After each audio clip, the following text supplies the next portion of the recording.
she hates most, the answer is a weak man. But then a lot of females want a weak man so they can boss them around and tell them what to do. Right? A lot of females don't know what they want. They want a strong man that's weak enough for them to keep control to some degree. That's not every woman, but probably the majority. Right? All because she was with Dame. I did hear that was like an ongoing thing between Dame Dash and Jay-Z of them trying to take each other's girl. Like Beyonce, I guess Dame Dash trying to holler at her first. Right? And then with Aaliyah, Jay-Z was trying to holler at her. Whatever. Rest in peace to Aaliyah, man. She was truly breathtaking.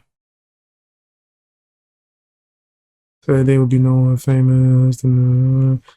Let's see. What part was you saying? Should I clip, Chris? The whole thing?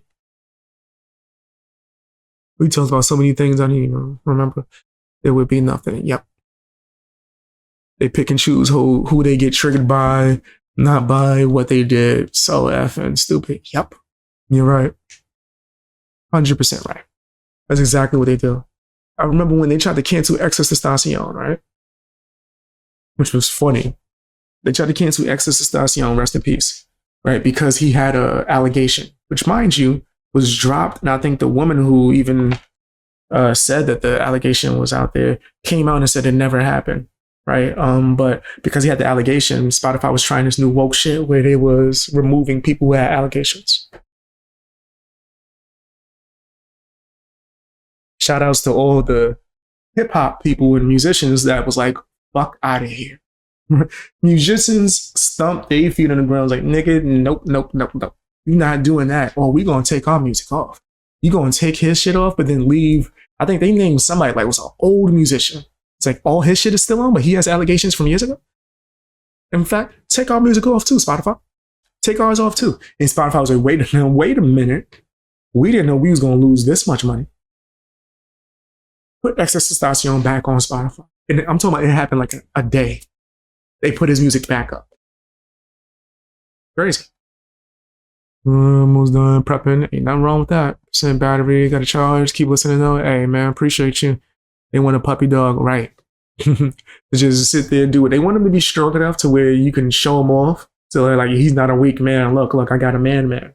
But then you still want to be able to tell him what to do and run him around and all this other shit, right? That's why you see all these females who they work hard and start to develop man qualities to where they start saying that they don't need a man, but then when they get to that level, they're like, the only thing missing is a man. And then they try to get one and they realize, wait a minute, well, the only men that I attract are weak men because I have all these man-like qualities, right? Or not even weak men, submissive men. Because she has all these masculine and dominating qualities, she's only going to attract the submissive men that want to be dominated. But then she's attracted to men that are not submissive. You know how many chicks that were like super pro-feminism, right? Like super like supportive, not supportive, but super on some, they don't need no man, like fancy lawyers and doctors and all types of shit that didn't run on my bell and call me late night to get smashed. Not as if they liked me, right? They didn't call me for a date. They didn't call me to hang out. It was just to handle business and then on with their business. Because even though they say that they want this and this and this, still because I'm more masculine than the man that's going to just do whatever they say, they still come to get that what they need. They still come to scratch that itch, but then go back to whatever they could tell what to do. It's really odd. I think more people need to be self-aware. Right? That's why I always advise people to take the love language exam or take the BDSM test. Learn yourself, man. Learn yourself. See what you want. See what you need. And then go for the best thing that's suited for that. It's more of a science. There's no such thing as soulmates, right?